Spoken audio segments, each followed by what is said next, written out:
Panasonic Lumix DMC FZ1000, this long zoom camera may sway you from an entry-level DSLR.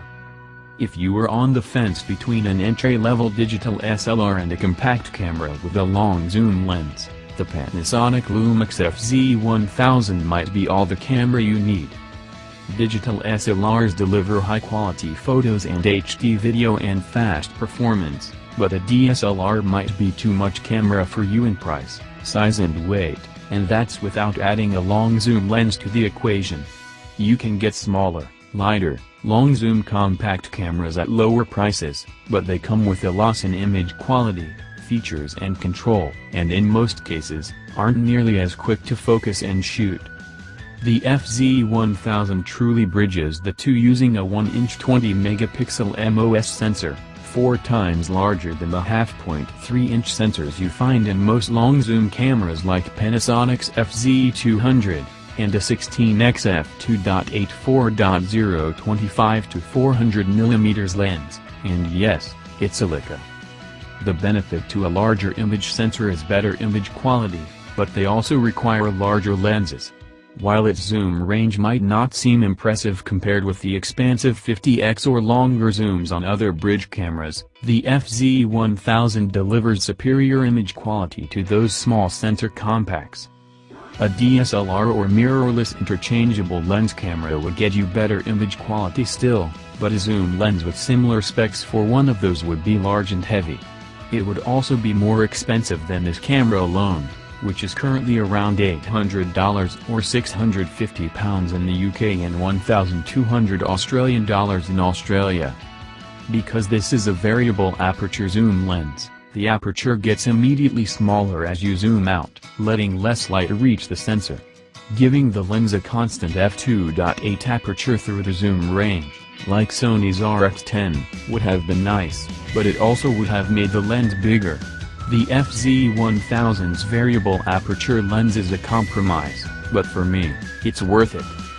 The RX10 features a 1-inch sensor as well, but its telephoto end stops at 200mm. The two cameras are roughly the same size and weight, too, so really it comes down to what you value more, the Sony's constant f2.8 aperture or more zoom range. The FZ1000 was the first compact camera to record video at resolutions up to 4K, 3840 by 2160, in MP4 at 30/25 fps or 24 fps. Panasonic's LX100 does it, too. It's something you might shrug off as not necessary, and it well might not be, yet. The fact is this camera does 1080p at 60 fps or 120 fps in MP4 and 1080p at 60 fps in AV, too. And the video at those resolutions looks excellent. The 4K video looks noticeably sharper and more detailed on a 4K resolution TV, and even if you don't have one now, you might eventually. The extra resolution also allows you to crop in and still have a full HD video. Basically you're getting a powerful video camera with some future-proofing. To go with those high resolutions, you'll find a full manual video mode as well as shutter priority, aperture priority and program auto modes, a mic jack, but no headphone jack, optical image stabilization, and a 5-step speed control for the zoom for smooth movement while recording.